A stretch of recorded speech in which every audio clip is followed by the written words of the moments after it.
Herzliya Conference. Special interviews, highlights, and live broadcasts on IDC Radio. Welcome to the IDC International Radio on 106.2 FM. I'm Anouk, Lorie, and I'm here with Professor Alan Dershowitz, who's a Felix Frankfurter Professor of Law at Harvard Law School and a lifelong leader of advocacy in the struggle for civil and human rights, as well as a staunch defender of the state of Israel. Nobel Laureate Elie Wiesel said of you, if there had been a few people like Alan Dershowitz during the 1930s and 1940s, the history of European Jewry might have been different. That's probably one of the greatest things that have been said about you well, it's ever. Clearly an overstatement that, really nothing could have prevented what happened in the 30s and 40s. Actually, the Jewish community could have done a lot more in terms of warning the Jews of Hungary and the Jews of Greece, particularly the Jews who were killed at the very, very end of the Second World War, who perhaps could have escaped to Turkey or other neutral countries. So, I grew up in the shadow of what the Jewish leaders didn't do to help the Jewish community, and I think it's influenced my life considerably. You're here at the IDC for a panel entitled BDS, a Strategic Threat or an Irritating Nuisance. As always, and I, as well as many Jews, have listened to many of your talks and felt greatly inspired by it. But I sometimes can't help but think that you're preaching to the converted.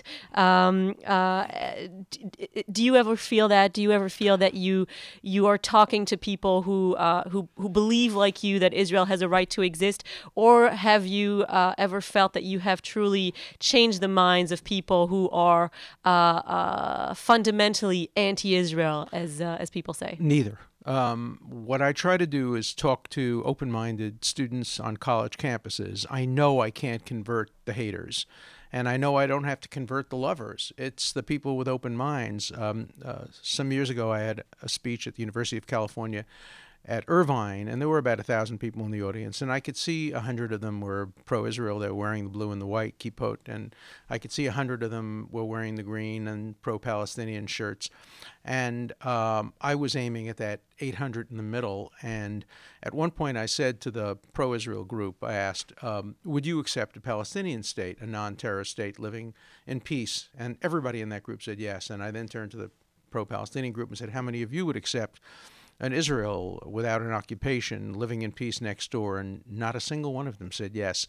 And that had a big influence on the 800 in the middle. So I'm always trying to not preach to the choir, nor try to convert those who are unconvertible, but try to influence those who are open-minded. And there are many more open-minded people than you think. The most vocal are often anti-Israel, but many of the quiet people who sit in the back of the classroom are really ready to hear the truth. Earlier this year, John Kerry warned Netanyahu and his government that there would be talks of boycotts if the peace negotiations were to fail. Mm-hmm. They have now failed. Do you believe boycotts are and will increase? Well, John Kerry is a good friend of mine and an old friend of mine. I have enormous respect for him. I've known him since he was a young lawyer. In this respect, he's not correct. When Israel offered peace in 2000, 2001, and Arafat rejected it and started the Intifada, efforts at boycott and delegitimation increased. When Prime Minister Ehud Olmert offered peace before the end of his term, there was no diminution in efforts at demonization and delegitimation of Israel. The tragedy, and it's what I have spoken about at the conference, is that Israel has given the narrative over to the Palestinians. They control the narrative in the end, because it doesn't matter how many offers Israel makes. If the Palestinians don't accept the offers, delegitimation efforts like BDS will continue. So they control it. And I think one of the worst flaws of the BDS movement is it incentivizes the Palestinians not to accept peace offers by the Israelis. It sends a message to them, you can do better. If you just increase the pressure, DBS, you can do better. So why accept an imperfect peace offer if you can keep the pressure up? And then, of course, you have the people who are really running the BDS movement who say our goal is not to end the occupation, not to end the settlements, it's to end the state of Israel. Noam Chomsky, who's a prominent activist for Palestinian human rights and whom you have frequently debated with, has stated that he supports the boycotts and divestment of firms that are carrying out operations in the occupied territories. But the current BDS movement, he says, is hypocrisy risen to heaven. If someone like him is critical of BDS, then who are the people who support the BDS? How come so many around the world are such staunch supporters of the BDS movement? Well, even the Palestinian Authority does not support the BDS movement against Israel proper, because it is hypocrisy on stilts.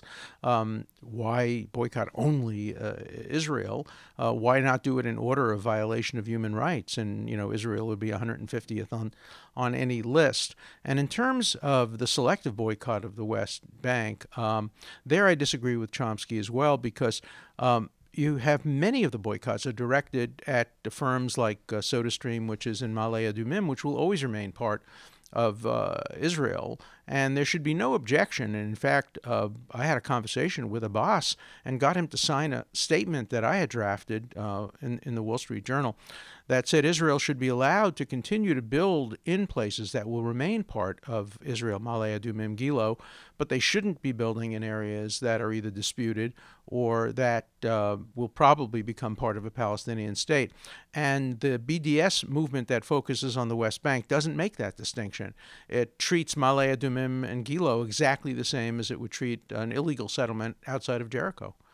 You've said, were I an Israeli, I would be on the left and voting left. Can you expand on that? Well, I'm a strong supporter of the two-state solution. I have been since 1970. I've been opposed to Israeli civilian settlements since 1973.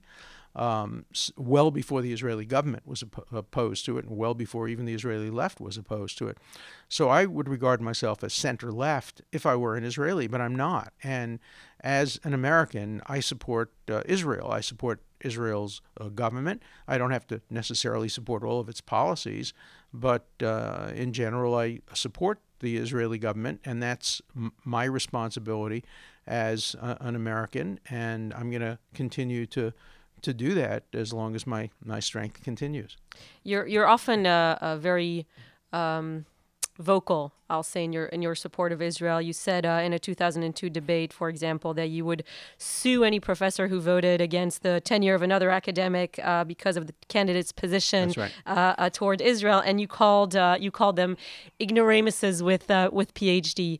It seems that there's no end to your energy when it comes to support of Israel. Do you ever get discouraged and think, what's the point? It's one voice against a million? Well, it's not one voice. I try to get as many allies as I possibly can, and I have many allies among American academics, among American students. They tend to be quiet, not nearly as vocal as the Finkelsteins, the Chomskys, the Gilad Atzmons, and others. But I'm not a lone voice, and it's very important not to be discouraged. There's no time to be discouraged. You have to spend all of your time advocating for justice. And, people ask me all the time, am I compromising my liberalism or my commitment to human rights? No, I support Israel because I'm a liberal, because I believe in human rights, because I support women's rights, because I support gay rights, because I support environmental rights, because I support universal human rights.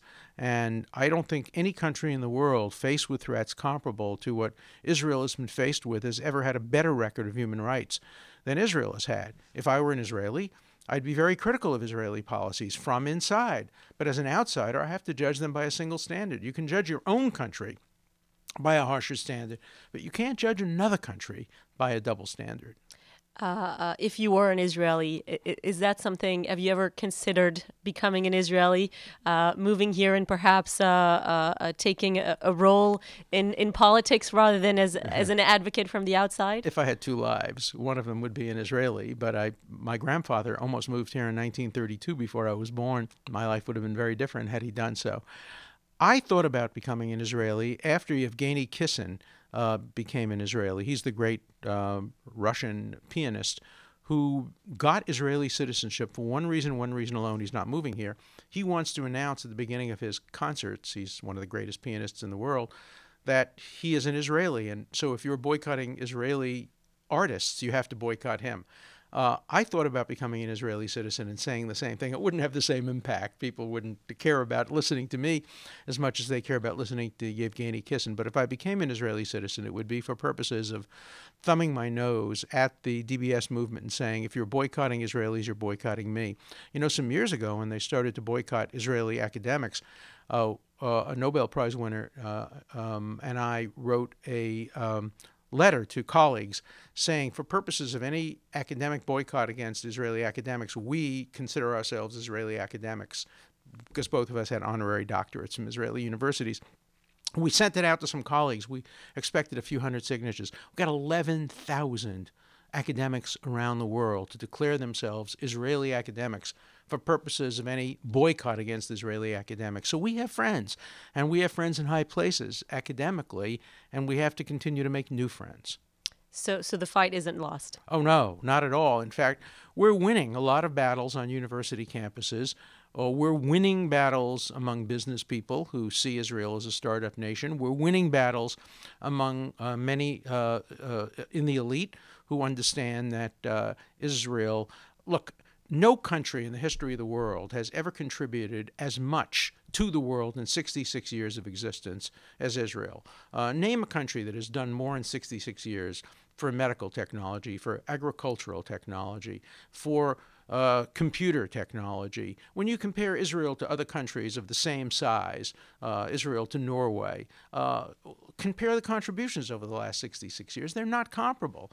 Compare Israel's contributions to Jordan's contributions or to the contributions of other favorite states, which have higher branding ratings than Israel, and no country in the world compares in that way. Look, Israel has to solve the Palestinian conflict. It has to solve it because it's the right thing to do and because it's good for Israel to solve it.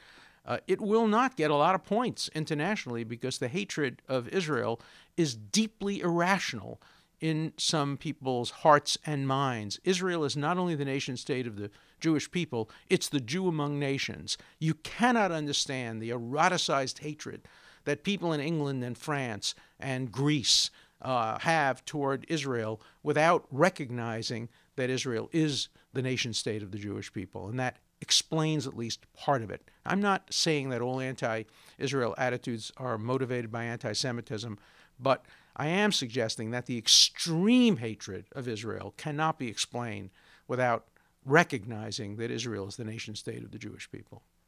Professor Alan Dershowitz, thank you so much for speaking with us and for your boundless energy, which is wonderful to see. Thank you. Thank you.